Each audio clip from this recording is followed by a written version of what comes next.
Et nous sommes toujours en direct du Salon du Travail et de la Mobilité professionnelle. Thomas Tirel nous a rejoint. Bonjour Thomas. Bonjour. Vous êtes le responsable du département RH du groupe Delineo. On va commencer, si vous le voulez bien, par redire ce qu'est le groupe Delineo, ce spécialiste de la restauration nomade multi-enseigne. Tout à fait. Alors le groupe Delineo, c'est un groupe qui, comme vous venez de le souligner, travaille dans la restauration rapide, Oui. qui aujourd'hui est un groupe multimarque qui possède 3 marques, donc parmi lesquelles la Croissanterie, qui est un concept de restauration rapide, format tout-heure et plutôt tout public. Notre deuxième concept, c'est Maison Pradier. On est sur un concept sensiblement ressemblant, structurellement parlant, à la Croissanterie, mais avec des produits et une image de marque un peu plus premium, on va dire. Et enfin, notre dernier concept qui est un peu plus jeune est Roberta Café. Et là, on est sur le même segment, le segment de la restauration rapide, mais on est sur un concept de street food à l'italienne. Alors, vous êtes venu ici sur ce salon du travail et de la mobilité professionnelle pour la raison suivante que vous recrutez à certains postes pour les enseignes, la Croissanterie, la Maison Pradier et Roberta Café. Tout à fait. Alors, on a plusieurs types de recrutements. On a également des recrutements au niveau des fonctions support, au Ouais. siège. Le groupe Delineo est un groupe qui est en forte croissance, qui cherche vraiment à se développer, donc à travers 2 voies. La première, c'est la filiale, donc les succursales, les magasins qui nous appartiennent. Oui. En l'occurrence, les collaborateurs qui y travaillent sont des collaborateurs du groupe Delineo. On compte aujourd'hui une trentaine d'établissements. Oui. Et le deuxième moyen de développement, c'est la franchise. Et donc là, pareil, on peut le distinguer en deux voies. La franchise particulier, qui peut s'adresser à quelqu'un comme vous et moi, ou la franchise grand compte, qui s'adresse aux entreprises. On recrute aujourd'hui à la fois sur des métiers opérationnels, donc des postes de responsable magasin, de vendeur préparateur, de responsable fabrication, ou sur des métiers support. Actuellement, on a par exemple une offre de chef de marque sur notre marque Maison Pradier, donc un poste en marketing qui est actuellement ouvert. Alors, ça se passe comment pour le recrutement? Il y a différents canaux de recrutement qui existent? Alors tout à fait, nous au groupe Delineo, il a fallu, donc j'ai intégré le groupe en janvier 2023, il a fallu totalement repenser le modèle de recrutement.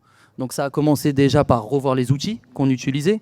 Donc on a littéralement résilié la totalité de nos prestataires qui étaient utilisés, donc les job boards et notamment l'ATS, qui est le logiciel qui nous permet la multidiffusion de nos offres, pour se focus sur d'autres outils. Et donc quelle est la réflexion que nous on se fait au sein du groupe Delineo? Elle est très simple.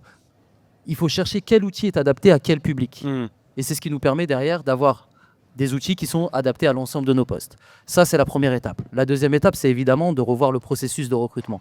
Et donc là, il y a plusieurs idées qui ont émané de notre service. La première, c'est un processus court. Je pense qu'aujourd'hui, les candidats en ont un peu marre des processus à rallonge, avec un entretien, un deuxième entretien, un troisième, et puis une validation, et encore peut-être un quatrième si on a le doute entre 2 candidats. Nous, on essaye de faire les 2 entretiens, à la fois l'entretien RH, parce qu'il faut établir si la personne a le profil pour pouvoir s'épanouir au sein de notre entreprise, mais également l'entretien opérationnel qui se fait dans la foulée de l'entretien RH. Par-dessus tout, Oui. la dernière chose qu'il a fallu insuffler auprès de nos managers, et ça, c'est pas le plus facile à faire, c'est la vision terre à terre. Je pense qu'aujourd'hui, il est important que les employeurs comprennent que les candidats doivent trouver leur compte également dans les process de recrutement.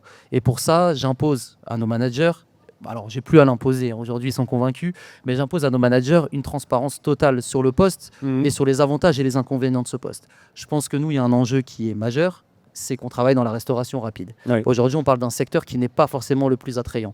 Et c'est là où nous, en tant que recruteurs, en tant qu'RH, on se doit d'être particulièrement transparent parce que c'est un secteur qui comporte son lot d'avantages et son lot d'inconvénients.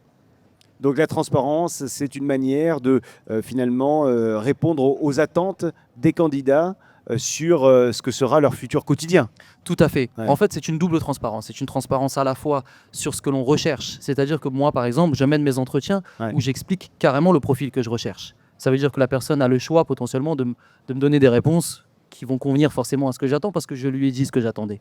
L'idée, c'est de développer justement cette transparence avec le candidat et de faire comprendre à les 2 parties que tout le monde cherche à trouver chaussure à son pied finalement. Alors, j'ai pas de formation spécifique dans le domaine de la restauration. Est-ce que tout de même, je peux venir vous voir et est-ce que tout de même, ça peut matcher entre nous? Tout à fait. Ouais. Alors ça dépend du type de poste forcément. Disons que les postes de responsable magasin nécessitent quand même une appétence administrative importante. Ouais. Les postes de responsable fabrication nécessitent une appétence importante, notamment en règle d'hygiène et en règle d'alimentation. Mais quoi qu'il en soit, ces appétences, le groupe Delineo peut vous accompagner pour les acquérir. Donc, il y a des formations Tout à fait. tout au long de là, ouais. Tout Ok. à fait, tout à fait. L'idée est de développer à la fois un plan de compétences qui répond aux besoins de nos collaborateurs, mais qui répondent évidemment à nos enjeux opérationnels. Quand vous sélectionnez des candidats, vous regardez plutôt le profil, le CV, les compétences. Alors ça va vraiment dépendre du type de poste. Ouais. Disons que si demain je recrute un poste qui est amené à avoir une grande communication externe, forcément je vais accorder une importance particulière à la forme du CV. Il y a d'autres postes plus opérationnels où je préfère m'atteler sur des détails un peu plus importants, à savoir ça peut être l'expérience, ça peut être le parcours de la personne. Ouais. Et c'est pas forcément un parcours qui est ciblé restauration rapide. Ça peut être un parcours qui émane juste, enfin qui témoigne juste de la motivation de la personne et surtout de sa capacité à rebondir. Disons que moi et le groupe Delinéo, on essaye d'insuffler une dynamique où on recherche des profils qui sont prêts à aller sur des terrains où on ne nous attendait pas. Quand on a préparé cette émission, vous me disiez qu'il y en avait finalement pour tous les goûts et que chaque candidat ou futur candidat allait forcément trouver chaussure à son pied. Exactement.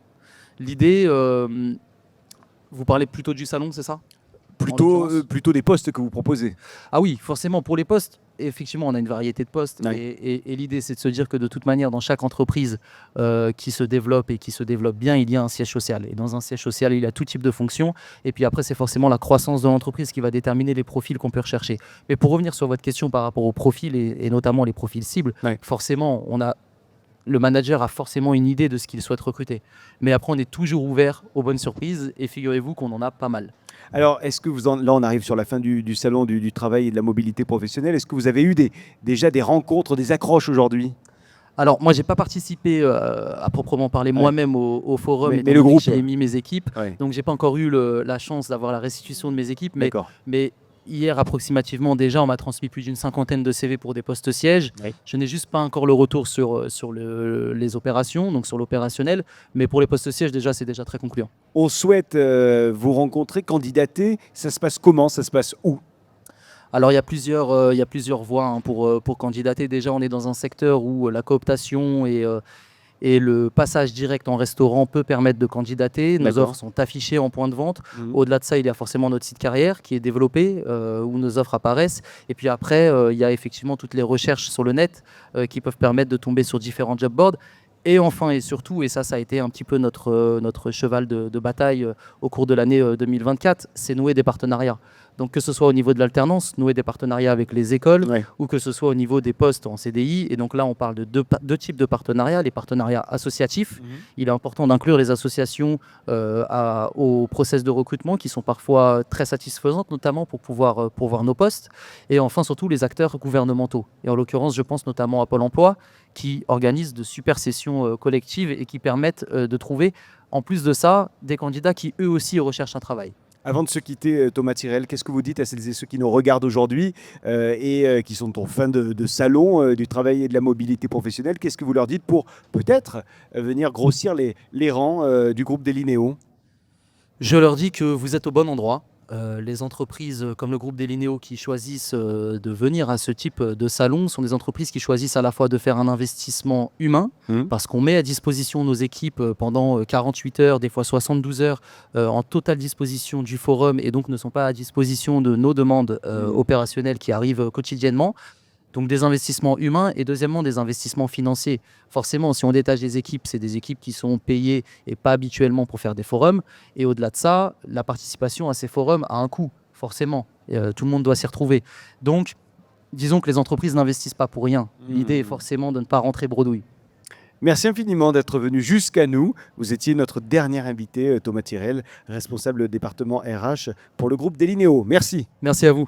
Merci à vous de nous avoir suivis. Merci d'avoir été avec nous pendant ces 2 jours de Salon du Travail et de la mobilité professionnelle. Nous étions en direct sur rebondir.fr. Tout ça sera visible bien sûr en replay. On va remercier les équipes de Rebondir, Quentin Donval à la réalisation, également Michael Icard et puis tout le reste des équipes. Merci à vous une nouvelle fois et à très bientôt. Salut.